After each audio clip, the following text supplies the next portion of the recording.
What if you were afraid of nothing? Nothing.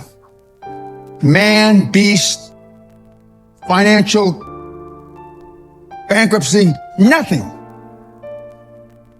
Do you understand what that would mean? How would your life have changed? Once you become fearless, life becomes limitless. I'm not afraid of anything. I should be dead by now. I've been run over by a charging buffalo. Got up, chased it down, killed it. Killed a Kodiak bear with a knife. You can't kill me. I believe that with all my heart. You can't kill me. And of course, the people that I've talked about, Andrew Carnegie, Henry Ford, Rockefeller, Steve Jobs, they're all tough. Snowflakes melt under pressure. In 1986, the average man's handshake pressure was 118 pounds. 2016, 96 pounds.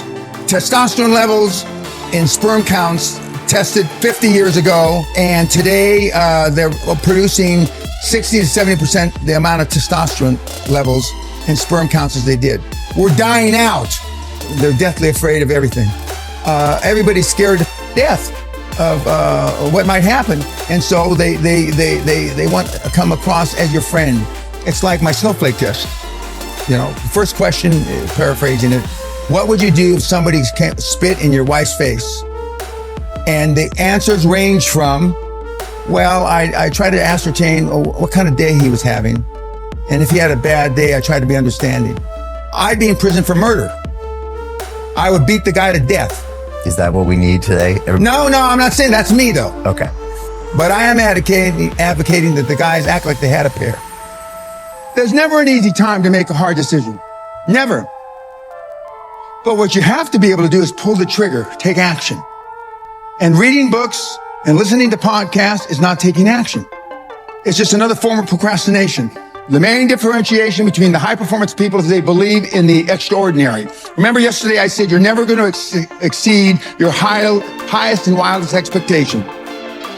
For those of you that want to be a millionaire, you're never going to make 10 million. For those of you that want to be 10 million, you're never going to make 100 million. For those of you that want to make 100 million, you're never going to be a billionaire. Because psychologically, see, your subconscious doesn't know you're full of... Your subconscious starts to slow down. When you get, let's use the 100 million number, at 75, 79, 82, 89, 91, and then you're asleep at 96 million. And you may stumble over the goal at 100 million by accident. I have 3 regrets in life. 1, I'm a combat-trained Army officer who never saw combat. 2, the night before my mother died, I told her, God damn it, you're not gonna die, quit f***ing around. She's dead in the morning. And the 3rd, I didn't set my goals high enough. Jack Welch said it much better than I. There's no such thing as work-life balance. There are work-life choices, and you make them, and they have consequences. There are consequences that I didn't go to our daughter's sweet 16 birthday party. There are consequences. But are they greater than the consequences of you being dirt broke when you die? You ask yourself that.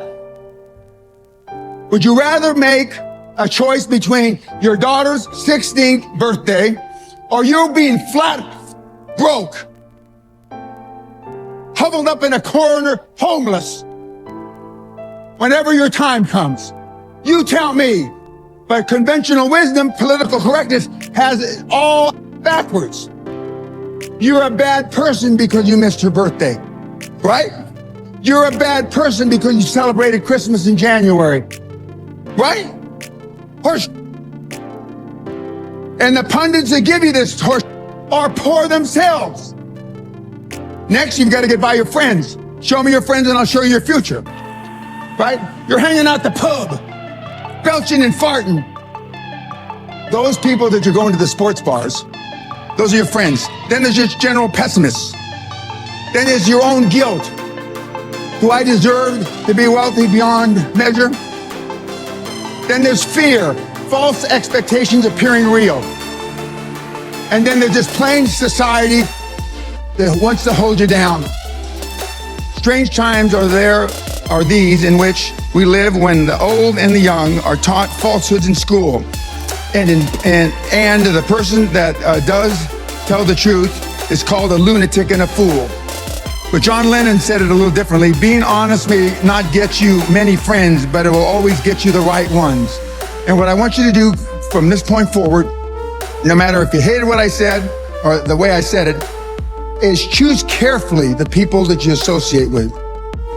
Warren, back when he used to send out tweets, Buffett that is, you will continue to suffer if you have an emotional reaction to everything that is said to you. True power is sitting back and observing things with logic, and power is restraint. True power is restraint. If words control you, that means everyone else can control you. Breathe and let things pass. In my day, they used to say sticks and stones can break your bones, but words can never hurt you. Now it's just the opposite. There are major universities in this country, on this planet, that have safe rooms, that have safe buildings, that if life becomes too stressful, you go to that building. If your adult child needs a safe space to avoid offensive words, you failed as a parent. Most of us care what other people say, and most people care what other people think. And if you can just reduce that emotional baggage just a little, you have no idea how much freer you're going to be and how much more you're going to accomplish in your life. Most people just have poor habits. And, I've had these same habits for about 50 years now. When I do feel wimpish, I just say, what's wrong with you? Come on. And I just go out and do it. And I know that if I hadn't built up these habits 20, 30 years ago, at age 70, I certainly wouldn't be doing this. I mean, good habits are hard to come by. But what's even harder to come by are people that have good habits that you can be around. Machiavelli said, a ruler is judged by who he surrounds himself with. If I were to decide what kind of person you were by the people that you are closest to, what would I think of you? How would I judge you? So people don't spend enough time selecting that peer group, even if they have the good habits. You're saying that's not enough. Yeah, because they go to default. Okay. What are some of your other good habits? High performance. I never give tacit approval, but I go out of my way to make sure that if I hear both, I tell them it's both. Keeps you with the right people. Correct. Gets your message out loud and clear. Correct. All right, no tacit approval. Good. Give me a couple more. Sam Walton's sundown rule. That means that before he left the office every day, everything on his desk, every message that came in, he answered. So I clear my desk every day. All right, so over-communicating, other people should too. The thing that most of you lack in is time management. The reporting system I use is the reporting system I use as a young officer with NATO. And it's basically, what are you going to do? What are your goals for the day? What did you accomplish yesterday? And the challenges. And then the following week, when you say what you accomplished, if what you accomplished doesn't relate back to the goals you had set for the week, then there's a disconnect.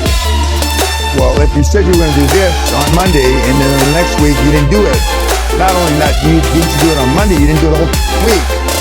And, challenges come up. Speed bumps, I call speed bumps. You broke your leg, you did this, you did that, Now, to me, those aren't speed bumps, When I showed up for my meeting with Klaus Kleinfeld in a wheelchair with a drip, well, I was almost dead 3 days before. I mean, that's commitment. Kids are not programmed for success, but once in a while there are kids that were programmed. That's little Tiger Woods when he's 3 years old on television, showing him how to hit a golf ball.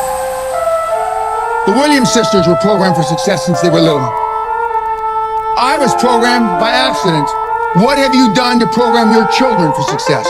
My dad only had one goal for me growing up, to keep me alive till I reached the age of reason. So my mother spent her whole life trying to make me what she wasn't. Can you say the same for you, your parents, your children? No. So I'm not here by accident. And yet I still push the envelope. I believe with all my heart you were meant to achieve. I believe, and this is the only religious thing I'm going to say, is I believe whoever the put us here, however we got here, we were put here to be all we can be. not a fraction thereof.